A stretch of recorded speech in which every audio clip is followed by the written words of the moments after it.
उत्तर प्रदेश असेल, ह्या राज्यांमधनं यूपीएससी मधून आयएएस, आयपीएस, आयएफएस असणाऱ्या मुलांची संख्या खूप सारी असते.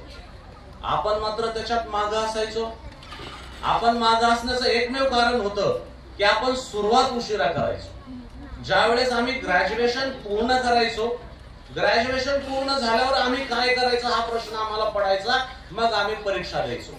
मग परीक्षा दिल्यानंतर पीएसआय, एसटीआय, नॉन गॅझेटेड, फार झालं तर राज्यसेवा याच्यातच अडकायचो. उत्तर प्रदेश, बिहार मधली माणसं मात्र 6वी 7वी सुरू झाली त्यांची की त्यांच्या डोक्यामध्ये असायचं की आता आपल्याला आयएएस व्हायचं.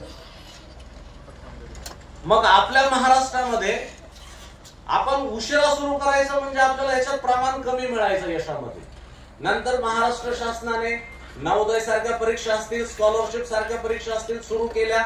त्याचबरोबर महाराष्ट्रांना सुद्धा याचं महत्व पटलं, कारण एक 100 डॉक्टरांच्या बरोबर एक आयएएस ऑफिसर असतो असं म्हणतात. मग आपलं हे प्रमाण जर वाढायचं असेल तर या सरकारी परीक्षा बरोबर अजून ही शिष्यवृत्तीची परीक्षा किंवा याच्या तयाऱ्या ह्या एक सामाजिक चळवळ झाली पाहिजे. आणि संस्कार प्रकाशनासारख्या लोकांनी एकत्र येऊन अशा आपल्याला संधी उपलब्ध करून दिल्या. मित्रांनो, महाराष्ट्रात आपण बघितलं असं एकही गाव नाही की जिथं 100 आयएएस ऑफिसर आहेत. उत्तर प्रदेश, बिहार सारख्या ठिकाणी आपण बघितलं एका 50-50 कुटुंबाच्या गावामध्ये 40-40, 45-45 आयएएस ऑफिसर आहेत.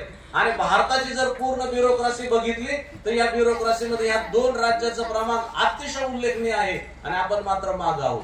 आणि मग आपल्याला हे प्रमाण वाढवायचं असेल आणि AIR पहिल्या 100 मध्ये जर यायचं असेल तर आपल्याला याची सुरुवात 34 शिष्यवृत्तीपासून करणं गरजेचं आहे. आपण सगळे गुणवंत पालक आहेत, गुणवंत मुलं आहेत. यांचा हा प्रवाह ग्रॅज्युएशन पर्यंत, सक्सेस पर्यंत टिकला तर यांच्या यशाला महत्व आहे. नाहीतर 4थीला राज्यात पहिला आला, 8वीला राज्यात पहिला आला आणि ग्रॅज्युएशन नंतर त्याच्या हातात काहीच आलं नाही तर त्याच्या 4थीला आणि 8वीला पहिला येण्यात उपयोग नाही. याच्या मागे तुमची भूमिका महत्वाची, मुलांचे प्रयत्न महत्वाचे, त्यांना मार्गदर्शन करणाऱ्या शिक्षकांची भूमिका महत्वाची. आणि आपण सगळ्यांनी जर ह्या गोष्टी केल्या तर निश्चितपणे 2008 ला मी पप्पा यशवंतराव चव्हाण सभागृहात होतो. सुप्रियाताईंनी आयएएस ऑफिसरांचा सत्कार आयोजित केला होता. मला तो दिवस असून आठवतोय. एक सज्जन सिंग चौहान नावाचा पारधी समाजाचा मुलगा भारतामध्ये यूपीएससीच्या एक्झाम मध्ये पहिला आला होता. आपल्या महाराष्ट्राचा मुलगा. अशी परिस्थिती महाराष्ट्राच्या वाट्याला नेहमी येऊ याच्यासाठी तुम्हा सर्वांना शुभेच्छा.